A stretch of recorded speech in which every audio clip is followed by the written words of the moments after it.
Hajime Nagumo was a weak, ugly, sad loser who excelled at being sad, weak, and ugly.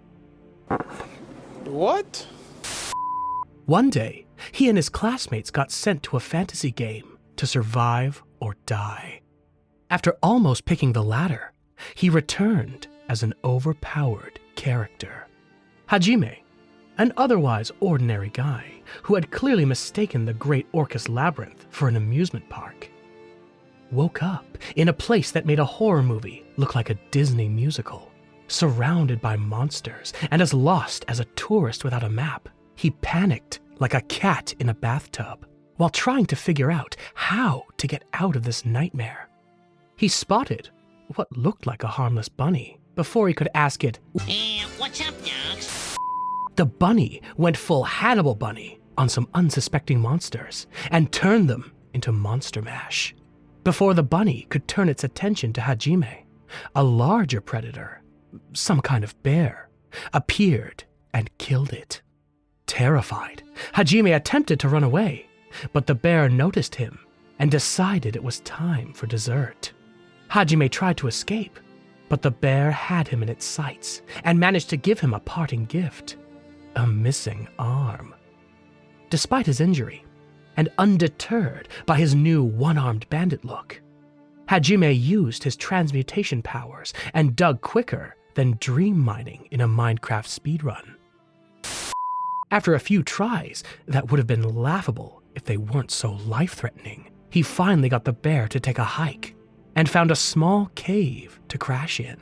Inside the cave, Hajime discovered a sacred stone with holy water. It was the labyrinth's version of a first aid kit, but way more magical and less sticky. He healed his wounds, threw out the curses, and had a little heart-to-heart with himself about how he'd always been the special needs student in his class. And by special, I mean in the way that makes teachers cry. Hajime remembered that he and his classmates had entered the great Orcus labyrinth 70 days earlier because they wanted to F around and find out. During their exploration, they had encountered many dangers, and a classmate named Amanagawa had tried to save Hajime from a monster. Another classmate, Shirasaki, had checked on Hajime's well-being as they continued their journey. At one point, they came across a beautiful crystal, which turned out to be an unexpected vacation package to Monsterland. When Daisuke Hiyama touched it, they all got a free trip to a monster-infested space. They tried fighting back, but their efforts were as effective as bringing a Magikarp to a Pokemon fight. Hajime used his transmutation ability to help his classmates cross a bridge, but as he was about to leave, one of his teammates unexpectedly attacked him, causing him to fall into the labyrinth's depths, like Mario entering a new level. Feeling betrayed and on the brink of death, Hajime decided to survive by any means necessary. Entering a state of rage, he captured 2 wolves, dined on monster cuisine, and powered up faster than a protein shake at a bodybuilder's convention. With new lightning powers and a revolver-like weapon he named Donner. Because why not name your gun after a reindeer? He went back for a rematch with the bear. This time, Hajime turned the tables. He dodged, weaved, and shot with precision that would make a sniper proud. The bear didn't stand a chance and went down with a headshot that would make a video game developer jealous. And just like that, Hajime was back in business. 1 arm short, but with more skills than a Swiss army knife. On the 17th level of the labyrinth, Hajime drank from the mythical stone's water. He realized that eating the meat of the beast he had recently killed would not help him level up. But he ate it anyway, out of hunger. As he ate, he wondered how long his ordeal in the dungeon would continue. The levels seemed darker than where Jiraiya's body is at the moment, making it harder for him to find his way. Hajime's journey became more challenging when he encountered a monstrous lizard that destroyed his light source and infected him with petrification, almost turning him into a statue with a questionable fashion sense. Battling in the darkness, Hajime managed to stay calm and cleverly used a flash grenade to blind the lizard, with the lizard now more stunned than a deer in headlights. Hajime took it down with a precision shot. Determined, Hajime continued to fight his way through the dungeon, taking on monsters like they were the labyrinth's version of a buffet. By level 44, he was a dungeon-destroying machine. Meanwhile, back in the kingdom, his classmates were busy explaining the mess to the king. They described how they had triggered a glandstone trap on level 20, which magically teleported them to the dangerously high level 65, where they had to deal with a behemoth with an ego bigger than its size. The king reminded them that they were brought to this world by an agreement and insisted they keep the loss of God's chosen hero a secret.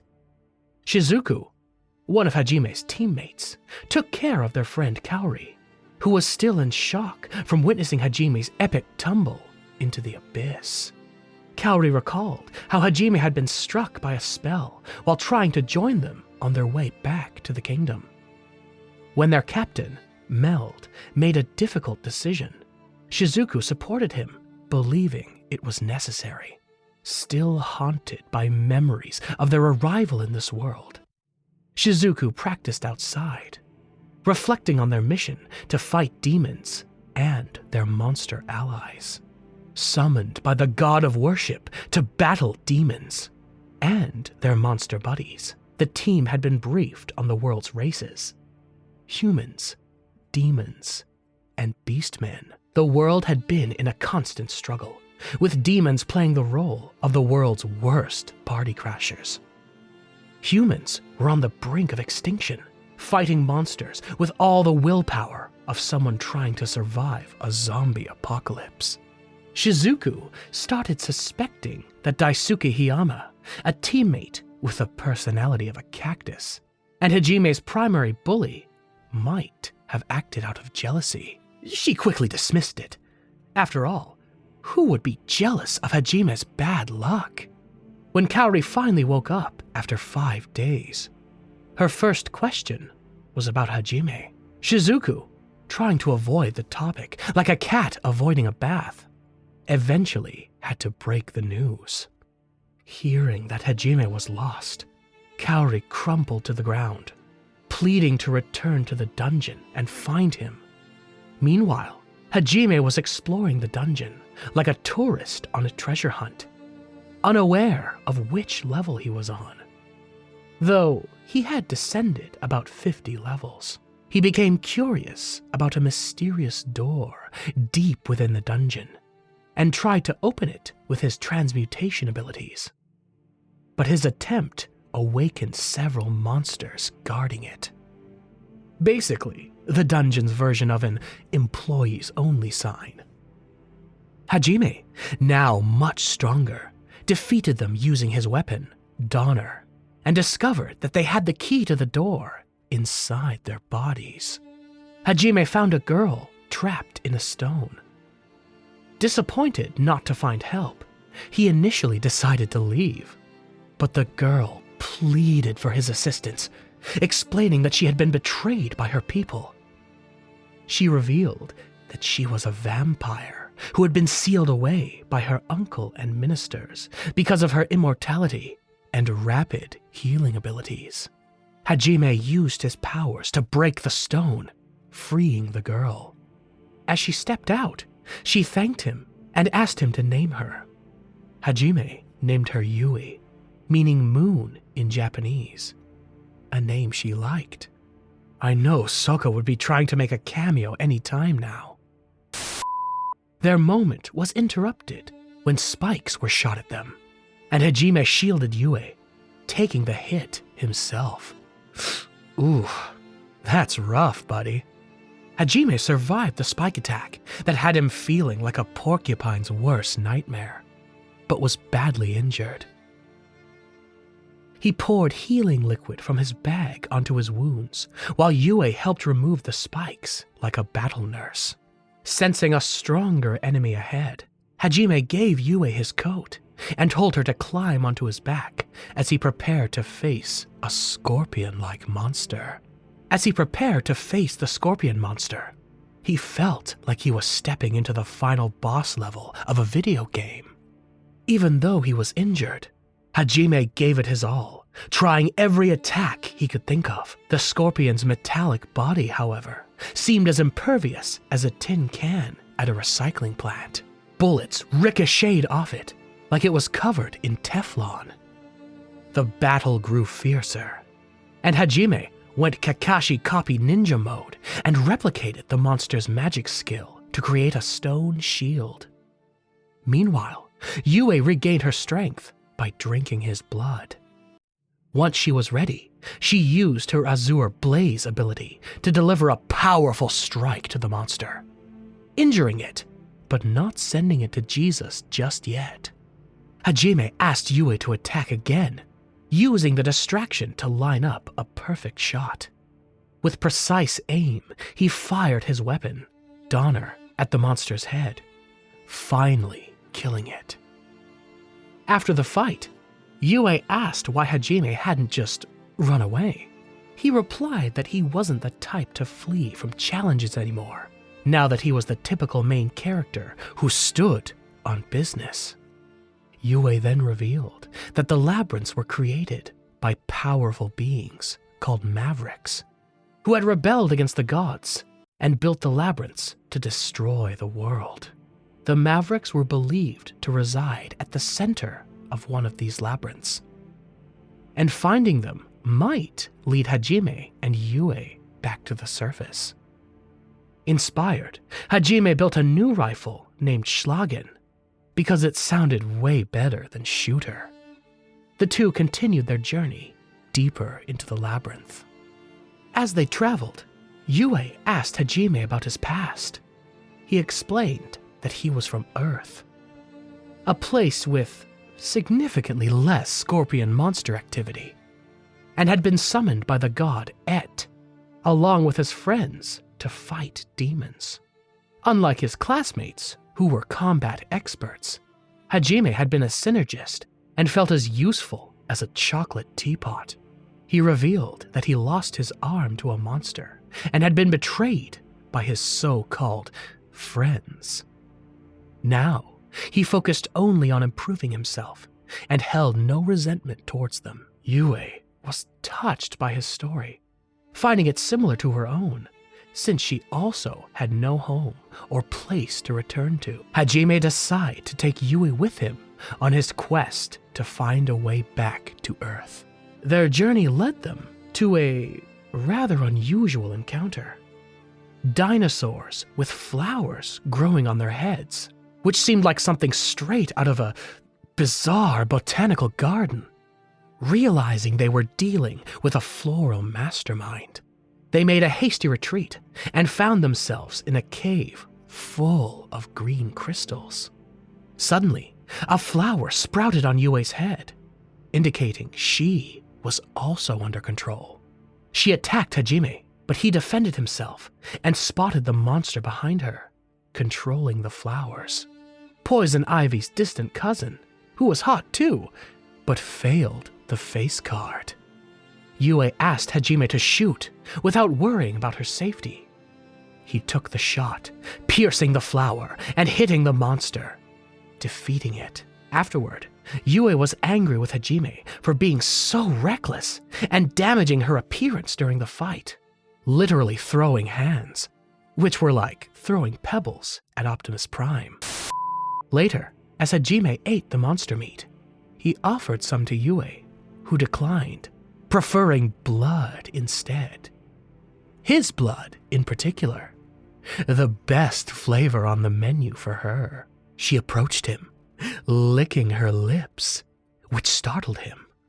She removed her clothes and got closer in her birthday suit, teasing Hajime and giving him quite the night he wouldn't forget so easily. The next day, they descended further into the labyrinth. Yue noticed Hajime's careful approach as they neared what they hoped was the final exit. Soon, they reached a door, and Hajime's eyes lit up with hope, sensing that their escape might be just beyond it. As they descended further, they found themselves in a vast, illuminated space, filled with glass structures. Just as they were marveling at the beauty, the ground shook like it was having a minor tantrum, and a crimson light illuminated a massive, six-faced cobra monster. It was like the labyrinth had decided to throw in a final boss for good measure. The cobra, sporting 6 faces and a bad attitude, launched fire flares and shooting daggers at them. Hajime and Yue took up defensive positions. Hajime unleashed his rifle, Donner, firing shots that ricocheted off the cobra like pebbles off a tank. Yue countered with icy blasts that turned the air into a frosty wonderland, only to see the cobras quickly heal themselves thanks to a sneaky healing cobra in the mix. Hajime realized that each of the 6 cobras had a unique role: defender, deceiver, healer, and attacker, like a complete Call of Duty squad. So, they decided to take out the healer first. Their efforts were thwarted when the defending cobra took all the damage meant for the healer. Meanwhile, a cobra used genjutsu on Yue, triggering painful memories of her imprisonment and creating an illusion where Hajime abandoned her. As Yue became lost in despair, Hajime noticed her entranced state and rushed to save her. He shielded her from the illusion and, in an unexpected gesture, kissed her. This act comforted Yue and strengthened her resolve for the battle ahead. Hajime assured her that they would overcome this challenge together and find a way home. Inspired, Yue unleashed powerful spells, while Hajime intensified his rifle attacks. The cobra tried to manipulate Hajime's mind, but genjutsu of that level doesn't work on him. Yue used her spells to destroy several of the cobra's heads, but the fight was far from over. The cobra intensified its attacks, breathing fire and lightning at them. At one point, Yue was cornered, and Hajime shielded her, taking the brunt of the attack and collapsing from the injuries. As the cobra continued its onslaught, Yue tried to fight back, but her attacks had little effect. The situation seemed hopeless, and Yue prepared for the worst. However, just as she was about to give up, she found herself in Hajime's arms. Hajime had recovered, and they coordinated their attacks. Their combined efforts trapped the cobra, and they finally defeated it. After the battle, Hajime collapsed, exhausted, into Yue's arms. The door ahead opened, like some checkpoint after a boss fight. Meanwhile, Aiko, Hajime's former teacher, disagreed with Pope Ishtar's decision to send the students back to the dungeon, believing they were still traumatized by the loss of their friend. The Pope insisted that only those who were willing would be sent. Aiko, determined to protect the students, vowed to do everything in her power to keep them safe.